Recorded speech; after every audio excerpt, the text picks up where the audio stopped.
Hi, guys, and welcome to another exciting art lesson. Can you guess what we're going to talk about today? I'll give you a hint. Say cheese.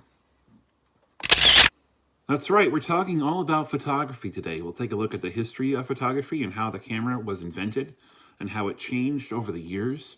We'll take a look at one famous photographer, and then we will introduce a photography project that you can do at home. I thought this was a good thing to do while you're at home because it's a lot easier. Most people have cameras around their house. They usually don't bring cameras to school. So we'll do all these things today as we learn all about photography. Let me guess. You've got Facebook albums full of photos. You have photos on your computer desktop, on your mobile phone, on your bedroom wall. You see photos in magazines and newspapers on the size of buses, and of course, in your family albums. We take photos for granted in a major way.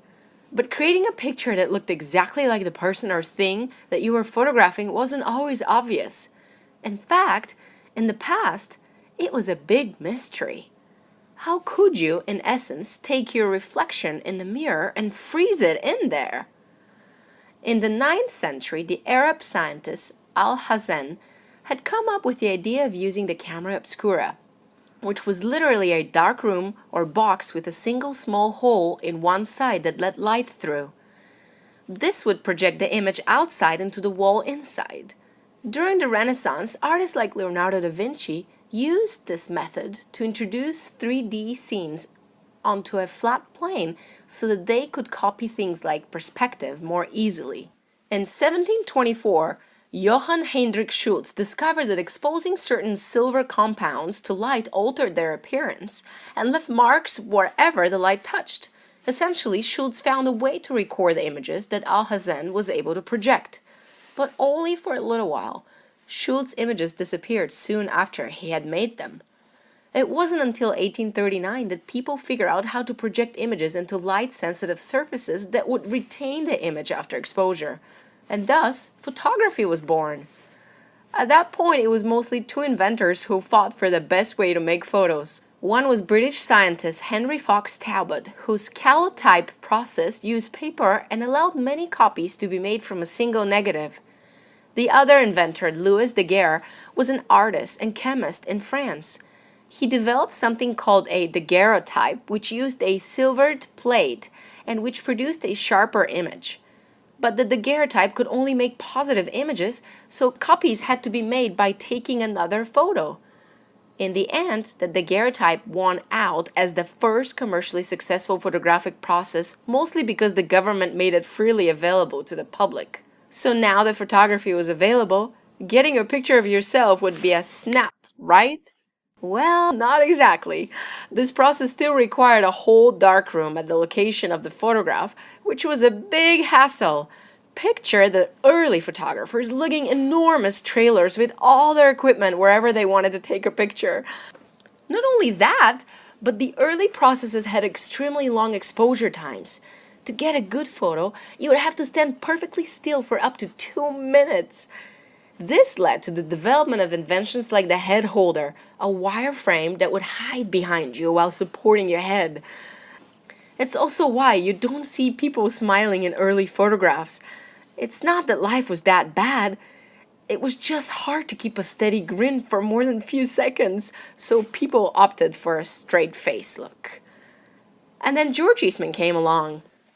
Eastman believed that everyone should have access to photography, and he spent many late nights mixing chemicals in his mother's kitchen to try to achieve a dry plate photographic process.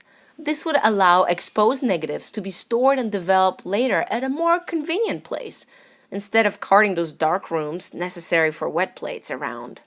After starting a business which initially made dry plates, Eastman eventually discovered plastic roll film that would fit in handheld, inexpensive cameras. These cameras sold by the millions under the tagline, "You push the button, we do the rest." While Eastman was largely responsible for making photography a universal pastime, even he could not have dreamed of the ways photography had since shaped the world. It's now estimated that over 380 billion photographs are taken each year. That's more photographs each day then were taken in the first 100 years after photography was invented. Say cheese!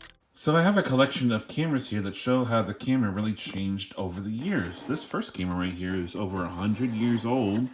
It is called the Brownie camera. And this is one of the first cameras that the average person could own. You didn't have to be a professional photographer with a huge camera that you lugged around. It was nice and small and compact and portable enough that the average person could use it, take it anywhere they wanted to take pictures.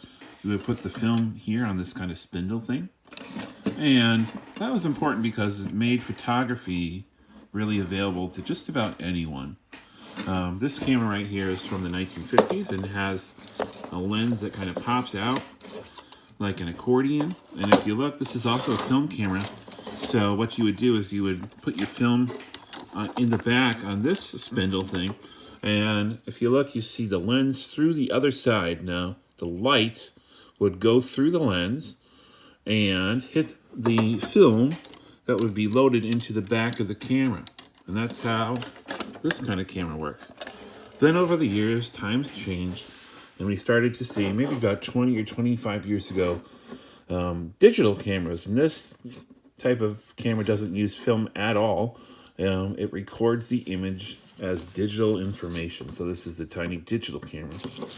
Then we come to today, which is the most common way to take pictures, of course, is on the cell phone. And did you know that more pictures have been taken in the last couple of years than the whole history of photography? And that is because it's so easy. You see the little camera right there on the back. So easy to take as many pictures as you want.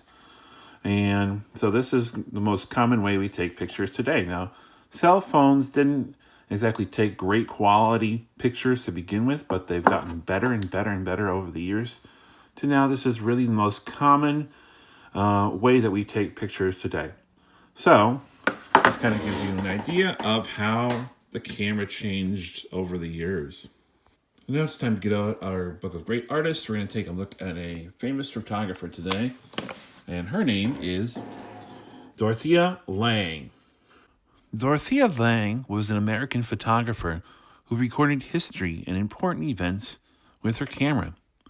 In one of Lange's most famous photographs, Migrant Mother, she shows how the failure of crops due to dust storms and droughts affected the farmers of California. Migrant Mother shows a tired migrant working woman holding her starving children. Many people in America were so moved by Lange's photograph that they helped people in the drought-stricken areas of California and saved many lives. Lange's photographs had the power to get people moving, to make change in the world, by telling them an important story. How do you tell others about what you think is worth telling?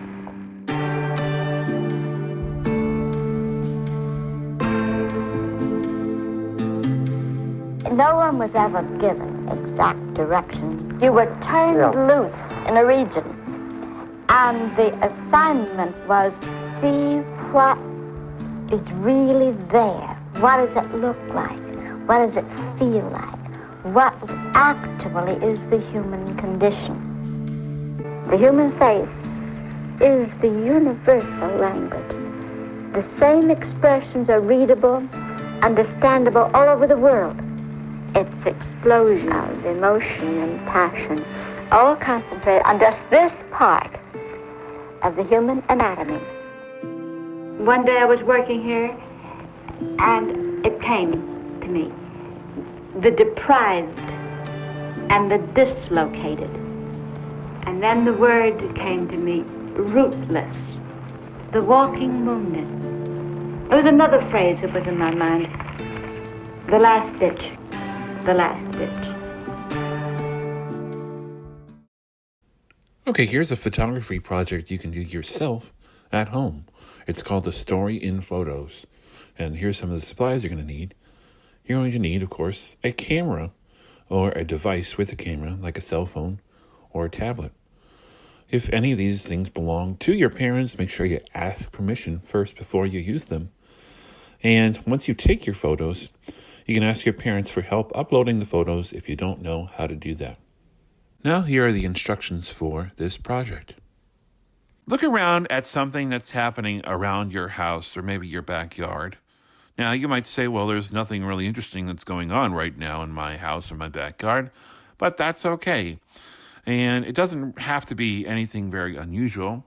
Real life common events work well for this project. For example, if your brother or sister is painting a picture, take a picture of that. Or maybe you have a family member who's outside shooting baskets in the basketball hoop. Take a picture of that. Then take another picture that shows what happens next. For example, maybe your brother or sister is done with their painting and they move it and put it on the refrigerator. Or maybe your family member made a really cool basket, like a trick shot basket. Take another picture that shows what happens next. And then another, and then another. Take as many pictures as needed to show a sequence of something that's happening, something that tells a story. At least 3 pictures are going to be needed to be taken. And you can take as many as you want, but at least 3. Think of another event to photograph in a sequence of happenings. For example, maybe your cat is walking through a room and they climb up on a chair and then they jump off the chair and maybe it knocks over a glass or something. I don't know. Something that happens around your house and you are going to photograph it through a series of pictures that tell a story. Thanks, guys, for watching this latest art lesson video. I'm really looking forward to seeing some of your photo story projects and seeing what kind of stories you can tell through photography. I hope you have a great time doing it, and I'll see you again next time.